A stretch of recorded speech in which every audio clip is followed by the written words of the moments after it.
So a few months ago, or nights ago, nights ago, I watched the Vice documentary on Chris Benoit, and I don't know if anybody remembers. Chris Benoit was the professional wrestler who murdered his wife, kids, and then killed himself.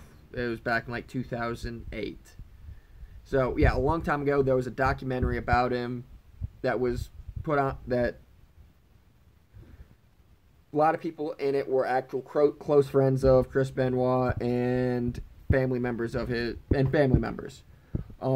So yeah, it was an interesting documentary.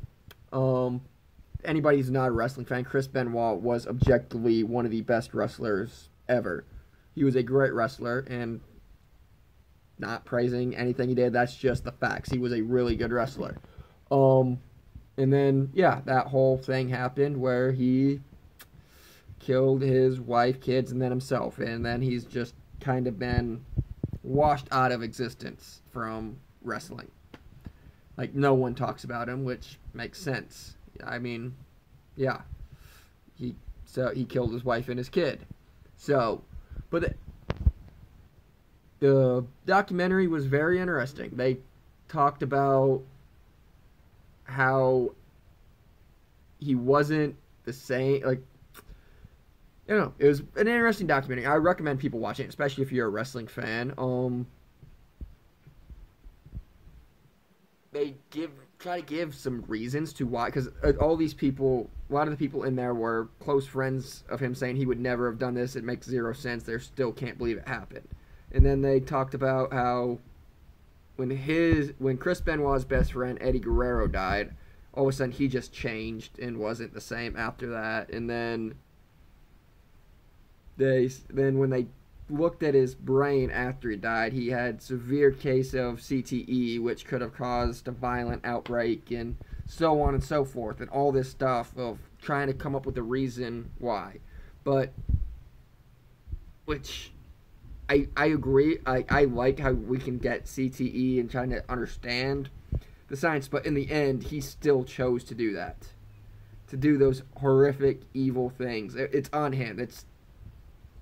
I don't know. I felt like it did kind of. I thought the same thing with the, what's his name? Hernandez, the tight end for the Patriots. I thought that documentary kind of did the same thing as what this one, where they try to give an excuse of why he did it, and there's no excuse. Like, he made a decision to do an act of evil.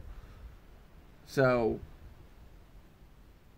yeah, that he made a decision to do an act of evil, and there's no reason. Like, it was his. In the end, he's still the one who did it, and there's no justifying it. There's no justifying. There's no reasoning it. It's just pure evil. No matter, like, even with the brain damage and the emotional distress he was going through. So yeah, but I thought the Aaron Hernandez documentary was interesting too. But I thought this one was interesting. If you are a wrestling fan, I recommend watching it just because. So yeah, those are my thoughts on the Chris Benoit documentary, the Vice Chris Benoit documentary.